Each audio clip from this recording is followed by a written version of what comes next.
El Sol es la estrella más cercana a la Tierra. En el otoño de 2003, liberó una cantidad de energía igual a 200.000 millones de bombas atómicas. Esto dio lugar a un maremoto de partículas cargadas de calor que iban a velocidades de más de 9,5 millones de kilómetros por hora. Fue una de las mayores tormentas solares de la historia y alcanzó la Tierra. Fue una de las mayores y más cálidas tormentas de la historia. La energía del Sol que asaltó la Tierra obligó a los astronautas del espacio a resguardarse en las zonas más protegidas de las naves. Hubo apagones eléctricos, las comunicaciones se cortaron y los aviones tuvieron que ponerse a salvo. Fue un huracán de tormentas espaciales. A pesar de que no se produjeron grandes daños, estas tormentas nos recordaron que seguimos viviendo a merced del Sol, ya que controla todos los aspectos de nuestra vida: el clima, la comida y nuestros cuerpos. Vivimos dentro de la atmósfera del Sol. Nuestro planeta y los demás del sistema solar viven bajo la influencia del Sol. Pero, ¿estará cambiando esa influencia? Cada vez es mayor. ¿Perderemos la protección que nos ofrece contra los rayos cósmicos más peligrosos? El confín dentro del que nos protege está encogiendo un poco. ¿Podrá nuestra civilización, que es tan dependiente de la tecnología, aguantar otra supertormenta solar? A veces los efectos son tan graves que pueden llegar a ser catastróficos. Pero, ¿cuándo se producirá la próxima supertormenta?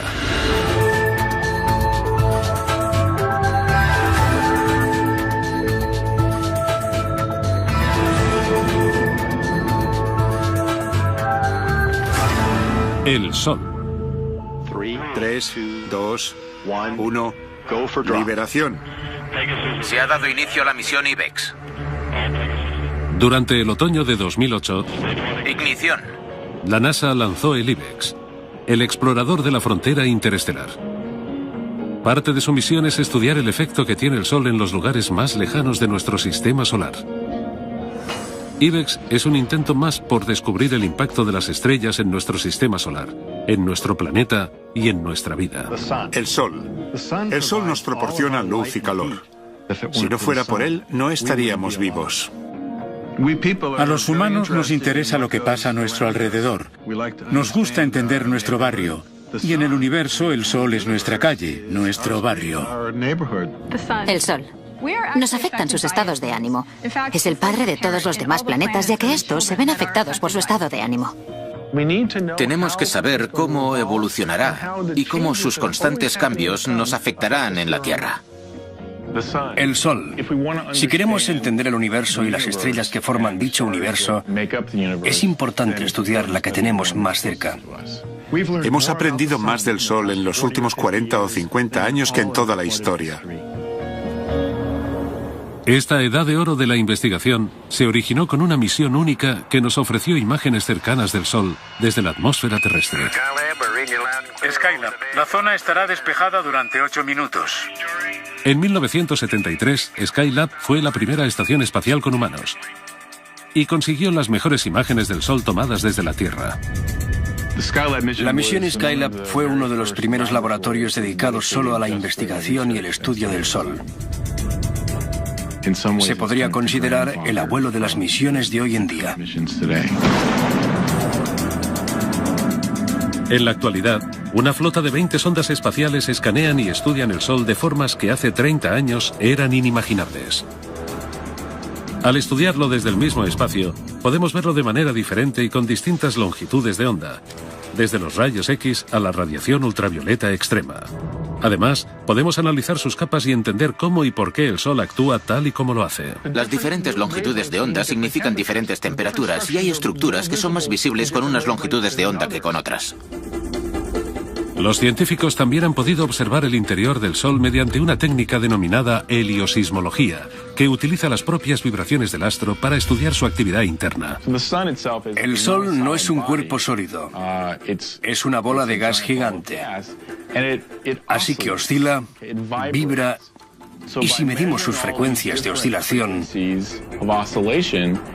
podemos inferir la estructura que tiene por dentro. Si observamos el Sol durante un largo periodo de tiempo con buenas cámaras y ordenadores, podemos ver las capas que tiene, ver los efectos de las turbulencias que han creado capas y las corrientes. Incluso podemos utilizarlo para imaginarnos la cara oculta del Sol, la que no vemos hasta que no rota. Y mediante la heliosismología podemos detectar las manchas solares de la cara oculta. Es una gran herramienta. Las sondas espaciales nunca dejan de observar el Sol y gracias a ellas los investigadores están estudiando las grandes incógnitas de esta estrella y han descifrado bastantes de ellas. El Sol es una de las más de 2.000 millones de estrellas de la Vía Láctea y es la más cercana a nosotros, ya que se encuentra a 150 millones de kilómetros de la Tierra, casi la distancia que se recorrería dando la vuelta al mundo 4.000 veces. No obstante, a pesar de la distancia, la luz solo tarda 8 minutos en llegar a nuestro planeta. Lleva 4.000 millones y medio de años de los 10 o 11 que se le auguran de vida. A pesar de que técnicamente es una estrella de tamaño medio y se denomina estrella enana, es inmensa. Mide 1.400.000 kilómetros de diámetro y si la vaciáramos, en su interior cabrían 1.300.000 planetas del tamaño de la Tierra. El Sol supone el 99,8% de la masa del Sistema Solar y pesa 300.000 veces más que la Tierra. Casi en su totalidad está compuesto por gas supercaliente y electromagnético que se denomina plasma. Tiene suficiente fuerza de gravedad como para evitar que los planetas del sistema se dispersen en el espacio. Y tal y como sugirió Copérnico, gobierna el centro de nuestro Sistema Solar con un puño gravitatorio de acero. El modelo de Copérnico que sitúa el Sol en el centro del Sistema Solar con todos los planetas moviéndose alrededor, deshaciéndose de la idea de que todo giraba en torno a la Tierra, supuso un gran cambio paradigmático. Con él el Sol se convirtió en lo más importante de nuestro sistema y nos hizo ver que teníamos que entender lo que era. El Sol, igual que todas las demás estrellas del universo, está compuesto del polvo de otras estrellas que vivieron y murieron hace 1.000 millones de años, incluso en la época del Big Bang. Nuestro Sol y nuestro Sistema Solar son los restos de muchas otras generaciones de estrellas. El Sol que vemos todos los días es la fuente de energía del Sistema Solar. En el centro llega a alcanzar los 15 millones de grados centígrados y es el motor de todo. En el centro del Sol se produce el proceso de fusión y ese proceso libera luz y partículas. Por cada segundo de luz del Sol se libera la misma energía que liberarían 1 millón de bombas atómicas. El Sol afecta todo lo que toca y para descubrir cómo, los científicos a veces se basan en una importante coincidencia cósmica. El Sol. El Sol. La luz del Sol está compuesta por unas partículas que se denominan fotones. Nacen en el centro y se mueven gracias a corrientes de convección a través de las zonas radioactivas y convectivas del Sol. Así es como llegan a las capas externas y volátiles del astro. Las zonas exteriores del Sol están formadas por 3 regiones. La fotosfera o superficie del Sol no se trata de una superficie dura como la de la Tierra. El Sol es todo gas. La temperatura de la fotosfera es de unos 5.500 grados. Por encima de la fina capa de la fotosfera hay otra delgada capa denominada cromosfera. Y está un poco más caliente que la fotosfera. Es extraño porque lo lógico es pensar que cuanto más lejos esté de la fuente de la energía, del centro, la temperatura caerá. Pero de la fotosfera a la cromosfera, la temperatura aumenta y asciende incluso más al llegar a la tercera capa de la atmósfera, la corona. Después de la cromosfera, hay una amplia zona denominada corona, que está a millones de grados. El Sol produce influjo de energía constante denominado viento solar. Como nunca deja de soplar, reparte energía por todo el Sistema Solar y su alcance es de unos 15 trillones de kilómetros, bastante más allá de Plutón. El espacio existente entre los planetas de todo el Sistema Solar no está vacío. Está lleno de partículas y de rayos de luz. Mientras el viento solar se separa del Sol, la gravedad de este mantiene todo a la distancia a la que está. Fijémonos en los cometas. Todos ellos orbitan alrededor del Sol y pueden ser atraídos directamente a la línea de fuego. No hace mucho, los científicos fueron testigos de uno de los peores ataques solares. Una eyección de una zona de la corona arrancó la cola de un cometa. Cuando chocó contra el cometa, le arrancó la cola como si la hubiera cortado con un cuchillo. La cola se cayó y luego el cometa tardó un tiempo en generar más gas, plasma y polvo para formar una nueva cola. Esto nos demuestra cómo se mueve el viento solar en el sistema y cómo afecta a lo demás. Lo que despide el Sol ha hecho que su estudio sea casi tan difícil como entender su funcionamiento. Sin embargo, los científicos pueden observarlo de cerca gracias a una coincidencia cósmica: los eclipses de Sol totales. El eclipse de Sol total se produce cuando, desde nuestra perspectiva, la Luna se alinea con el Sol y cubre hasta la fotosfera. Es una visión espectacular. Los eclipses solares son preciosos. Todo se oscurece en tan solo unos segundos debido a miles de factores juntos. Hay tanta oscuridad que, si miras al cielo, se ve una sombra negra que proviene de arriba y se dirige hacia ti a una velocidad de miles de kilómetros por hora. Es impresionante. Durante miles de años, la humanidad ha quedado maravillada por los misterios de los eclipses. Pero para los científicos ahora supone una gran oportunidad para observar la capa exterior del Sol, la enigmática corona. Es una de las zonas más calientes del astro y su energía irradia más allá de los confines del sistema solar. Todo el sistema solar está basado en la corona del Sol. Es decir, la atmósfera del Sol baña todos los planetas. Los ingenieros que construyeron el observatorio solar y heliosférico o SOHO instalaron un eclipse artificial en la sonda espacial.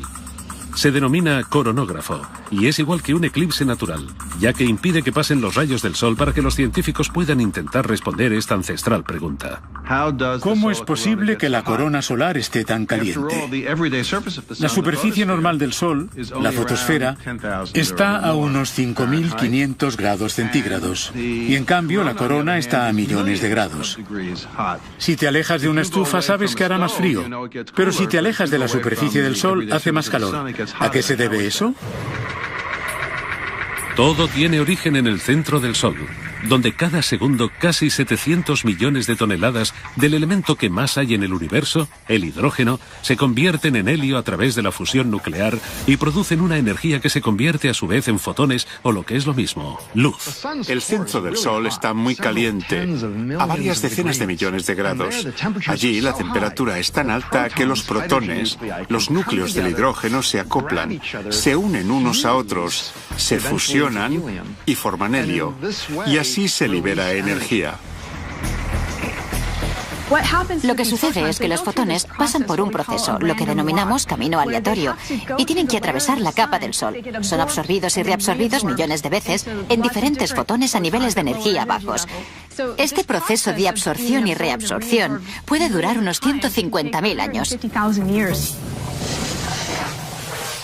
Una vez que salen del interior del Sol, los fotones solo están a 8 minutos de la Tierra, pero dejan atrás un mundo en constante movimiento.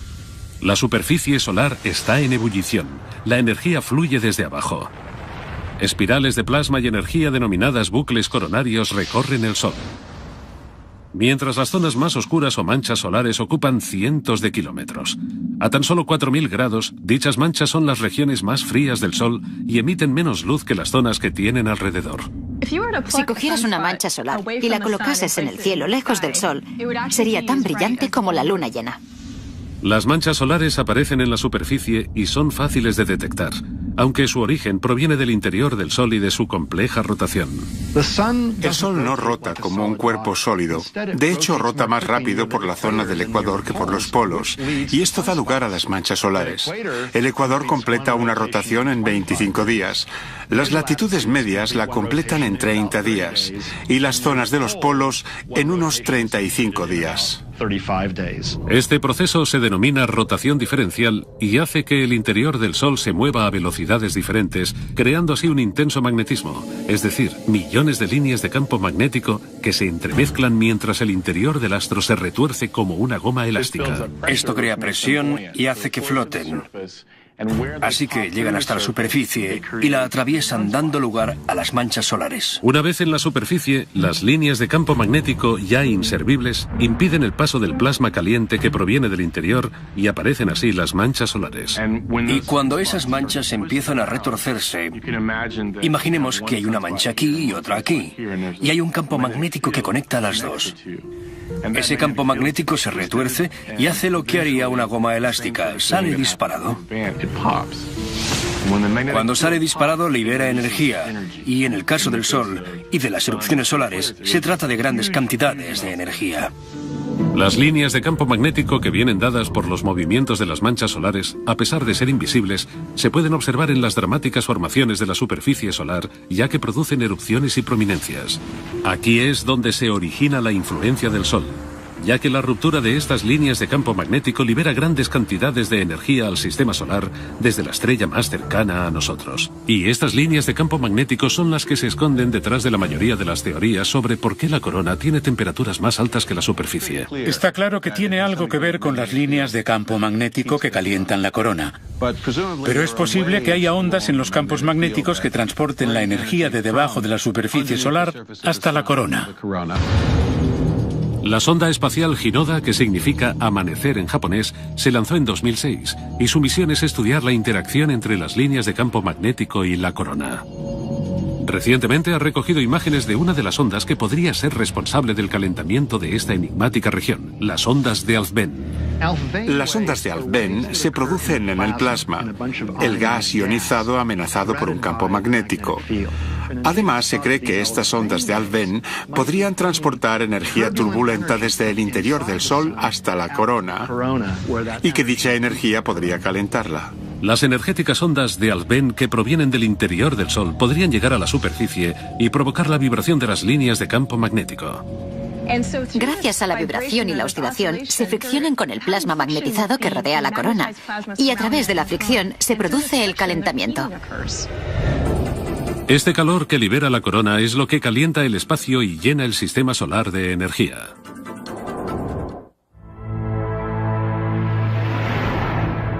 Día tras día, a nosotros nos parece que el Sol es siempre igual, pero igual que la Tierra, el Sol tiene estaciones. El mínimo solar y el máximo solar, dos personalidades diferentes que pueden afectar a la tecnología e incluso en el clima.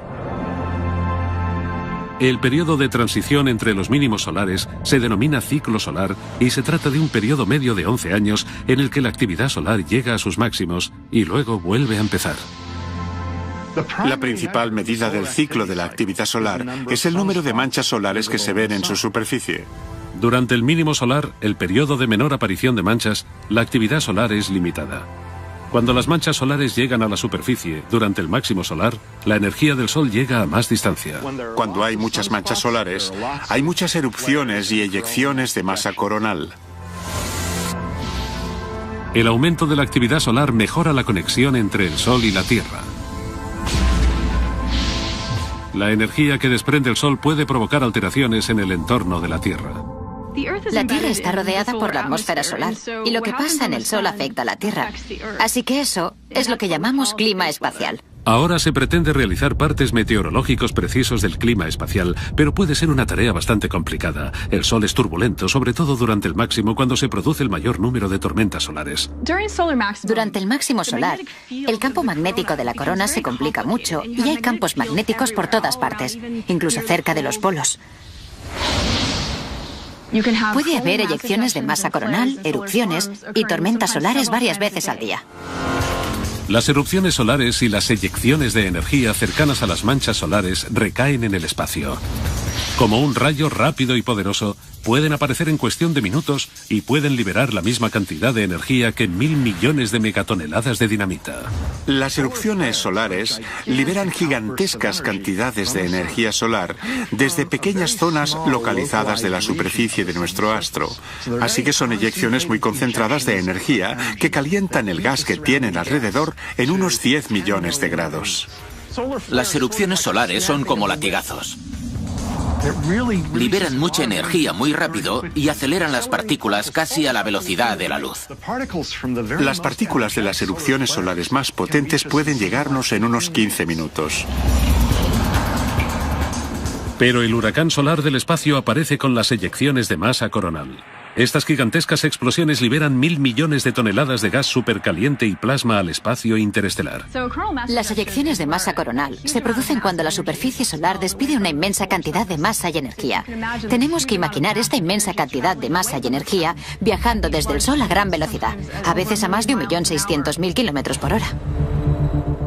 Lanzan unas burbujas gigantes de gas caliente y campos magnéticos. Salen tan rápido del Sol que producen una onda expansiva. Son las que crean las tormentas y son muy importantes para entender el clima espacial. Las ondas espaciales como SOHO han capturado imágenes del Sol lanzando grandes cantidades de energía al espacio. Pero a los científicos lo que más le preocupa es el denominado efecto halo, cuando una corona de energía rodea el coronógrafo. Esto significa que el Sol ha lanzado su mayor explosión hacia la Tierra. Y eso fue lo que sucedió en las intensas tormentas solares de 2003. La mayor eyección solar de la que se tiene constancia tuvo lugar durante estas tormentas. Poco después de la explosión inicial proveniente del Sol, SOHO recibió un bombardero de partículas solares cargadas, protones y electrones, que sobrecargaron la cámara y consiguieron que la imagen no se viera. Lo que ves es una especie de nieve. Se ven como copos brillantes, que son las partículas aceleradas por la eyección de masa coronal chocando contra la cámara de SOHO. Si los astronautas no están preparados para ellas, las tormentas solares pueden causarles bajas, ya que se verán expuestos en unos segundos a la radiación que normalmente se recibe durante un año en la Tierra. Si vamos a enviar astronautas a la Luna y a Marte, es importante poder determinar cuándo se producirán estas eyecciones de masa coronal y estas tormentas. Las partículas cargadas de las eyecciones son peligrosas. Contienen demasiada radiación para un astronauta. El Sol. El Sol. Los astronautas y los satélites no son las únicas víctimas potenciales de las tormentas solares. Las partículas que se dirijan a la Tierra podrían interferir en nuestros campos magnéticos, provocando el caos. Cuando este material entra en contacto con el campo magnético de la Tierra, hace que suene casi como una campana. Cuando tienes un campo magnético y este se mueve, según la física, se crean corrientes. Así que se producirían corrientes eléctricas en la zona exterior de la atmósfera terrestre y estas corrientes podrían causar todo tipo de inconvenientes. Las corrientes supondrían un problema para los satélites que orbiten alrededor de la Tierra. Trastocarían los sistemas de posicionamiento global e interferirían las comunicaciones, produciendo cortes de radio y acabando con los sistemas de telefonía móvil. Estas eyecciones de masa coronal podrían enviar tantas partículas cargadas a la Tierra que algunas conseguirían entrar en el campo magnético de la Tierra y llegarían a las centrales eléctricas, produciendo avalanchas de electrones, apagones y cortocircuitos. En el peor de los casos, las tormentas solares pueden causar radiointerferencias excesivas y aumentar los niveles de radiación, obligando a los aviones que vuelen cerca del polo a recalcular su ruta. Pero a pesar de que las tormentas de 2003 fueron muy potentes, no tuvieron nada que ver con las que vio el astrónomo Richard Carrington en 1859. Aquello fue una supererupción. La supererupción de 1859 fue increíble porque antes de aquel momento no sabíamos ni que las erupciones existían. Carrington vio un gran flash en el Sol a simple vista. Y para que pudiera verlo así, tuvo que ser una erupción inmensa. Hay constancia de que algunas líneas de telégrafos funcionaron sin electricidad. Es probable que no veamos otra así en nuestra vida. Aunque es difícil asegurarlo, a veces el Sol nos ha sorprendido. Si hoy en día nos alcanzara una tormenta así, según un estudio reciente, 130 millones de personas se quedarían sin electricidad durante meses. La mayoría de las infraestructuras eléctricas, los sistemas de suministro eléctrico del mundo, quedarían inutilizables. Los transformadores sufrirían subidas de tensión. Y gran parte de la población mundial quedaría sin electricidad durante meses. Esto costaría inmensas cantidades de dinero. Se ha estimado que unos $2 billones. No lo sabremos hasta que no pase, pero cuanto más nos avisan, más podemos hacer para reducir el impacto económico, que es una de las razones por las que estudiamos el Sol. Estamos empezando a entender mejor cómo y cuándo pasan, aunque todavía no podemos predecirlas. No obstante, hay todo un campo que se denomina clima espacial, y gracias a esto podríamos entender, predecir y decir a los astronautas cuándo vienen las tormentas para que se puedan resguardar y poner los satélites a salvo. Las empresas de electricidad ahora podrán actuar si saben que van a pasar estas cosas. Podrán intentar que las centrales no sean tan susceptibles a los daños.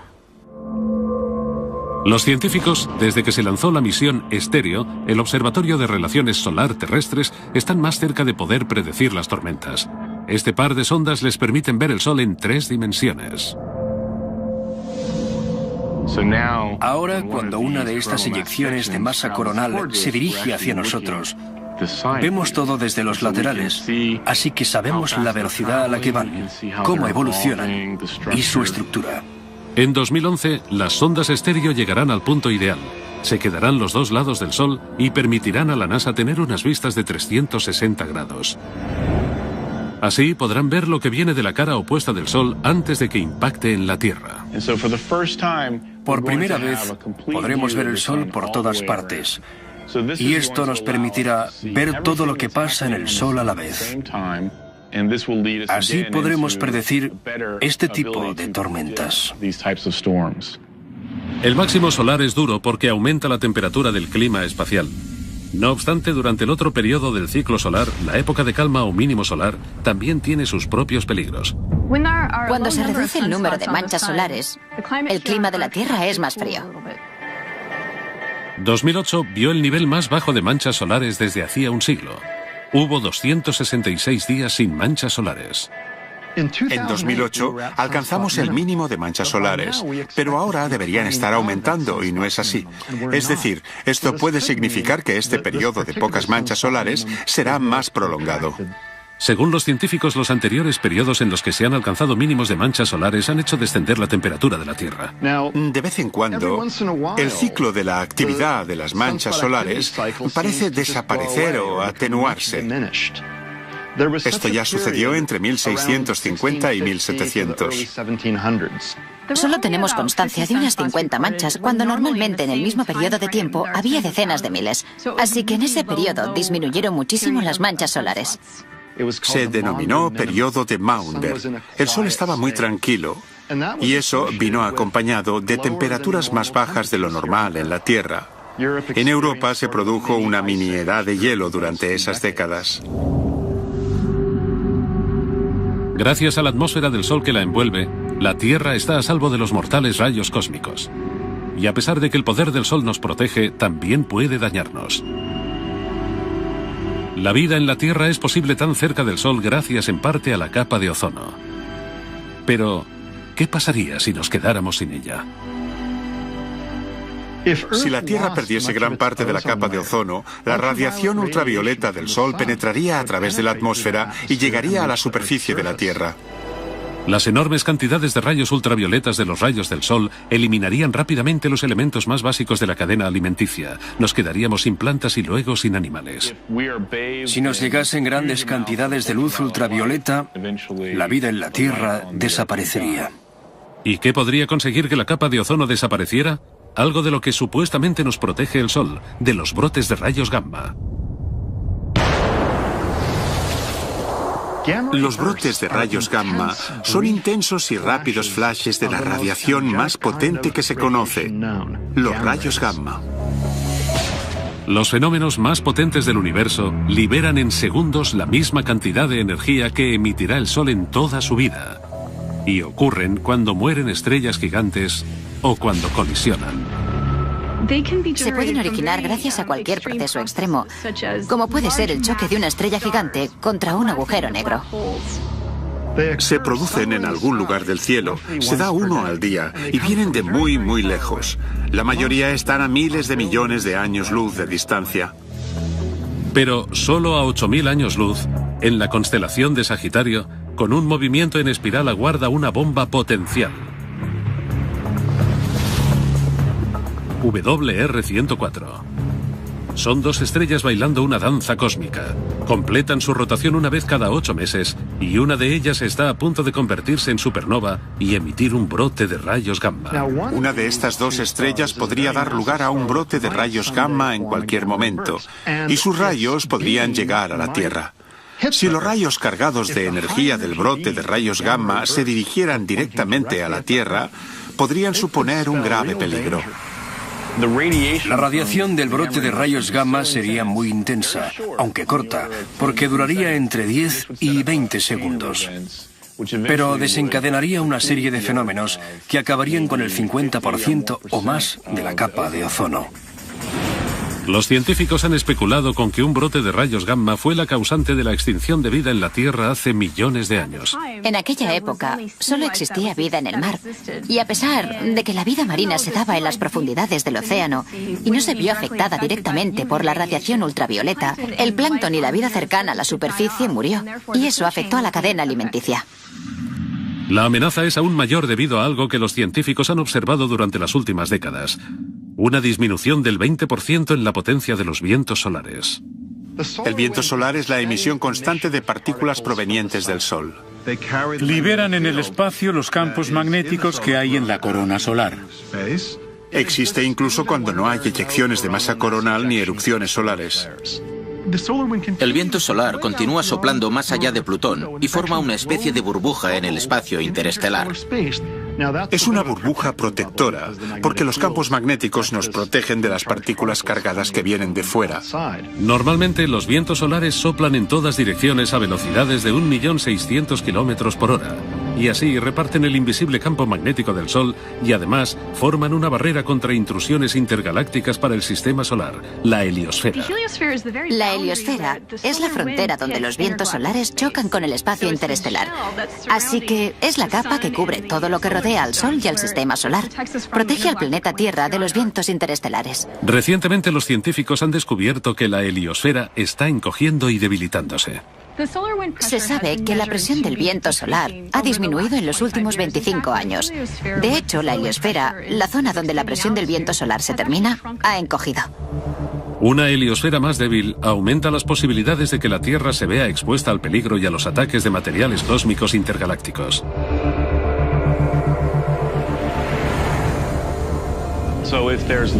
Si hay menos vientos solares, la heliosfera disminuirá y será más fácil que los rayos cósmicos entren en el sistema solar. De hecho, el número de electrones cargados de energía, una pequeña pero importante característica de los rayos cósmicos que hay alrededor de la Tierra, ha aumentado en un 20%. Parece que los electrones de los rayos cósmicos han aumentado, y es lo normal. Si los vientos solares han disminuido en un 20 o un 30% durante los últimos 50 años, la burbuja ha menguado, y lo lógico es que los rayos cósmicos hayan aumentado. Lo bueno es que vivimos en un planeta con una atmósfera y un campo magnético densos. Así que tenemos dos tipos de escudos que nos protegen. Tras miles de millones de años, el Sol y la Tierra han desarrollado el equilibrio perfecto para que la vida sea posible en nuestro planeta. El sistema solar se encuentra en la zona de habitabilidad estelar, ni muy caliente ni muy fría. El Sol nos proporciona la luz necesaria, el calor necesario y la energía suficiente para que exista nuestro planeta y la vida en él. El Sol hace posible todo lo que hay en la Tierra. El Sol es la fuente de alimentación de la Tierra, es decir, toda la energía que produce el Sol calienta la Tierra. Esto da lugar a nuestro clima. Controla nuestro clima. El Sol es básicamente la fuente de energía, nuestra batería, lo que controla todo el entorno de la Tierra. Las plantas aprovechan la energía del Sol a través de la fotosíntesis y creando carbohidratos. La gente y los animales consumen dichos carbohidratos convirtiéndolos en energía que podemos utilizar. Incluso los combustibles fósiles, que son la base de nuestra vida, han sido creados por el Sol. Pero nuestro uso exacerbado de dichos combustibles parece estar deteriorando el equilibrio existente entre el Sol y la Tierra. Debido a que todos los materiales vivos reciben su energía del Sol, el Sol es la fuente de todos los combustibles fósiles. Ya sean los árboles o cosas que han quedado entre las rocas y han ido transformándose a lo largo de millones de años en los hidrocarbonos que nosotros conocemos, hemos recolectado y luego hemos utilizado. Los combustibles fósiles que quemamos hoy en día liberan la energía del Sol de hace millones de años, poniendo en peligro el equilibrio entre nuestro planeta y su estrella más cercana. Si quemamos todo, la atmósfera cambiará hasta llegar a ser irreconocible, mucho antes de que llegue el punto en que nos quedemos sin combustible fósil. Ya hemos visto el efecto del exceso de energía solar gracias al aumento de temperatura global. La liberación de millones de toneladas de antigua energía solar almacenada en los combustibles fósiles ha amplificado el proceso natural necesario. Ha producido el llamado efecto invernadero. Mucha gente cree que el efecto invernadero es malo. Pues no lo es, porque mantiene la Tierra caliente. Sin él, los océanos se helarían. Lo malo es que haya demasiado efecto invernadero. Si hay demasiado dióxido de carbono, vapor de agua y metano en la atmósfera de la Tierra, esos gases atrapan demasiada radiación solar y entonces aumentan la temperatura media del planeta y producen el calentamiento global. Eso podría causar el deshielo de los casquetes polares y el aumento del nivel del mar, lo que sería un desastre si sucediera demasiado rápido. Así, la atmósfera no solo recogería más calor, sino que podría empezar a descomponerse. El uso continuo de la energía solar fosilizada podría producir cantidades no deseadas de radiación solar. Ahora mismo nuestra capa de ozono evita el paso de la mayoría de los rayos ultravioletas del Sol y permite que llegue la luz suficiente que nos aporta lo necesario para vivir. Cuando la luz del Sol interactúa con nuestra piel, produce vitamina D, que es muy útil. La vitamina D nos protege de un gran número de enfermedades, incluidas las enfermedades de corazón y la osteoporosis. Pero aquí también se produce un desequilibrio. Demasiado sol puede alterar nuestro ADN y provocar cáncer de piel. Para mantener el equilibrio entre el Sol y la Tierra que permite la existencia de la vida, habría que reducir el uso de la antigua energía solar y aumentar el de la energía que libera el Sol a diario.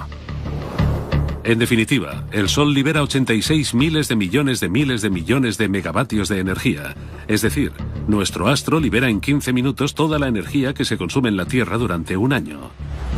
Por ello, la explotación de esta fuente de energía ha sido el objetivo de los científicos durante años. El tamaño de este satélite solar no tiene precedentes. Se trata de una estructura de entre 55 y 65 kilómetros cuadrados cubierta con células solares que capturan la energía del astro durante las 24 horas del día y la envían a la Tierra. La NASA todavía no ha conseguido algo de esta escala, pero su trabajo en lo que respecta a la tecnología solar en el espacio ha mejorado la tecnología del planeta. Las células solares forman parte de un tipo de tecnología que ha llegado a la Tierra desde el espacio. Cuando empezamos a trabajar en los programas Apolo, Mercury y Gemini, necesitábamos centrales eléctricas en el espacio, así que las células solares fueron una fuente natural de electricidad. En la actualidad existen dos formas de aprovechar la energía solar. La energía solar térmica, que convierte la energía del Sol en calor, la concentra y con ella mueve turbinas, y las placas solares, que utilizan una tecnología basada en el silicio que convierte su energía en electricidad. También se puede aprovechar de forma indirecta mediante aerogeneradores que capturan la energía producida por el clima, que el Sol ayuda a crear. Este tipo de tecnologías están en continuo desarrollo, pero gran parte de las nuevas tecnologías más interesantes se basa en un proceso muy antiguo, la fotosíntesis. Hemos descubierto grandes beneficios cuando hemos pasado del mundo de las células solares semiconductoras a las orgánicas. Los científicos pretenden imitar a la madre naturaleza y han conseguido crear electricidad de un producto que encontramos en el mercado, las espinacas. Todas las plantas verdes tienen unas moléculas orgánicas, pero las de las espinacas son mejores, donde se puede cultivar ese péptido, esa molécula. Los investigadores colocaron este péptido en una especie de sándwich solar.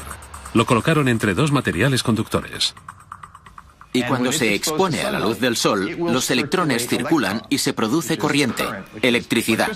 Así que las moléculas orgánicas pueden convertirse en pequeñas células solares.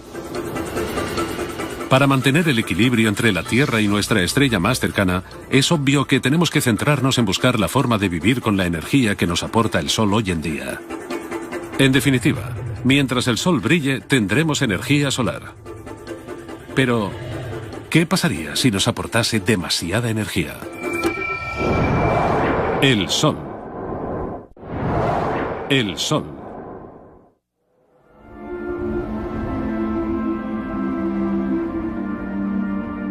Los elementos que forman el Sol, la Tierra e incluso a los humanos provienen todos de un mismo lugar, del polvo cósmico. Es decir, de los restos de las estrellas que vivieron hace miles de millones de años, pero tal y como murieron aquellas estrellas, también morirá nuestro Sol. En 5.000 millones de años, el Sol será mucho más poderoso, más brillante y más grande. Llegará un punto en el que el Sol queme todo su hidrógeno. Y cuando pase eso, quemará su helio.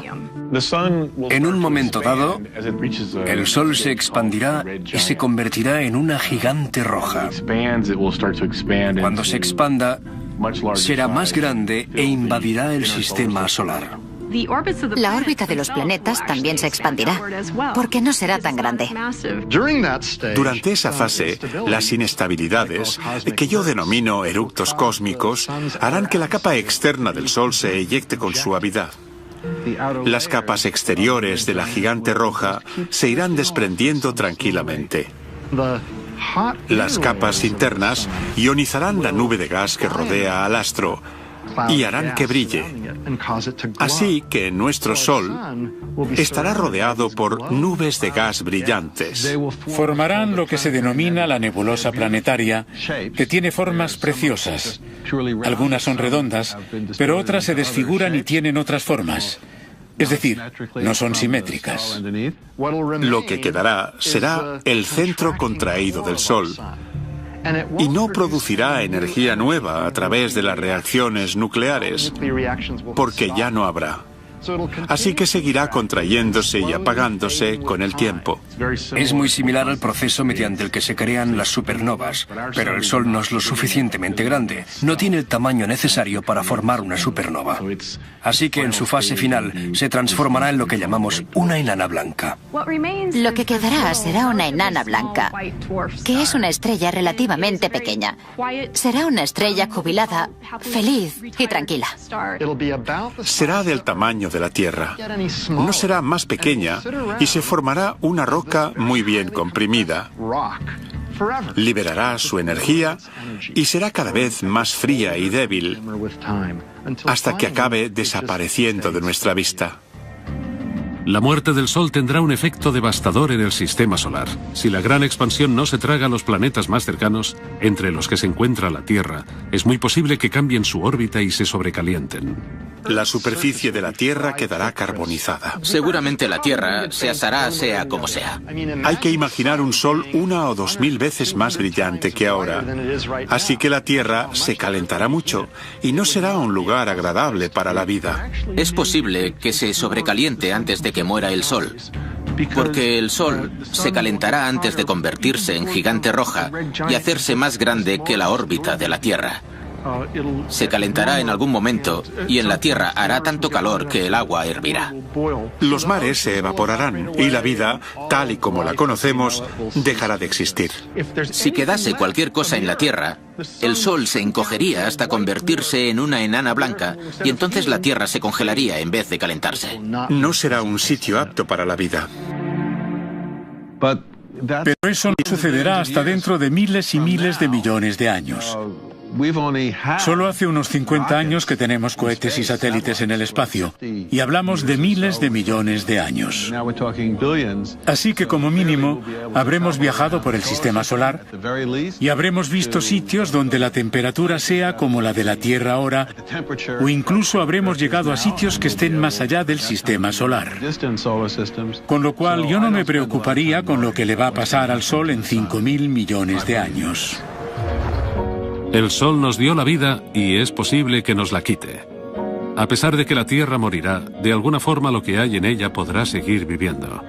El polvo cósmico que dio la vida a la Tierra y a sus moradores, algún día podrá convertirse en el polvo de estrellas que origine una nueva generación de planetas, estrellas y vida.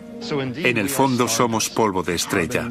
El carbono de las células, el oxígeno que respiramos, el calcio de los huesos y el hierro de las células sanguíneas. Todos estos elementos se crearon dentro de las estrellas mediante reacciones nucleares. Y gracias a que algunas de esas estrellas explotaron, existimos nosotros. El hallazgo de que nosotros provenimos de las estrellas es uno de los mayores descubrimientos de la historia de la ciencia.